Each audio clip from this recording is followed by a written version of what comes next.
Hey guys, Steven here, Fanatic Perspective. What are the Cowboys doing? We're trading a first round pick for Amari Cooper. Have they not seen Amari Cooper play the last 2 years? Do they not, they talk about Dez and his drops. Do they not realize there was a person that had more drops than Dez, has been less productive than Dez, and this is the route we're going to go? Do they not understand that if you're trading a first-round pick for someone in this scenario, you're now going to have to pay them in excess of $13 million potentially next year to re-sign him? The pick's gone, so you can't even. It's not even like trading a sixth-rounder for somebody and taking a flyer on them, see how they do, and then you sign them. You're trading a first-rounder for them. You're going chips in. There's reports from people in Oakland, depending on who you talk to, about whether or not the guy likes football, confidence issues, all sorts of craziness going on with him. And I understand Amari Cooper's 24 years old, theoretically should have considerable upside, came into the league and was explosive and had a couple great seasons. We've seen that out of wide receivers sometimes. But unfortunately, you're only as good, as the film you put out most recently. And right now, he hasn't been very good. Now, this past season, no one's been good in Oakland, and John Gruden has come in and, scorched earth. And I don't know what he's doing. And now they have 3 first-round picks, and I guess he's going the whole Sashi Brown strategy. Who knows? But just the things going on here right now in this Cowboys front office. Now I have to make. And I don't mean to come off, so, I don't care. Now I have to make an emotional response to their emotional trade. They just made a rage trade. When somebody you have a bad fantasy week and your star running back gets 5 points and you're like, you know what, cut him or trade him.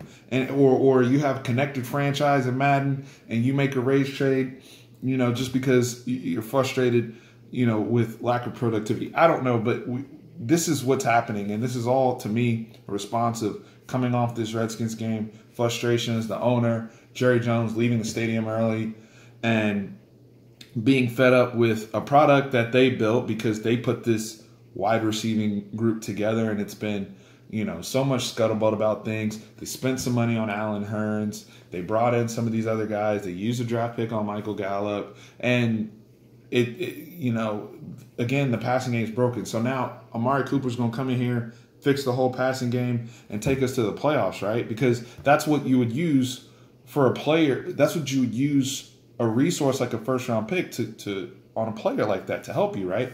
Who knows? Who knows? And it's interesting because they didn't want to use a second-rounder or even a first on Earl Thomas, who consensus top 3 safety in the game. In my opinion, probably the best safety in the game. He hasn't played in almost a month, and he still leads the league in picks. To get, potential team captain, leader, all that, coupled with what you have going on with the whole Chris Richard thing. Love it. You didn't want to get that guy in here, but you now want to go after, it's almost like they're following Twitter and they hear people complaining about the wide receivers. So they decide, oh, you know what? And I get it. The division's open and they want to make a run. But this is extreme what they're doing. And this is a major gamble. And the only way this works out is if Amari Cooper comes in here, he has an instant impact, changes this entire passing game. I'm talking about a night and day difference, home and on the road, and they make the playoffs. Then you know what? He'd be worth the $13 million or however much money. But then again, these are the same people that try to sign Sammy Watkins this offseason. So I don't know what they're doing. There's no clarity to me on what the plan is.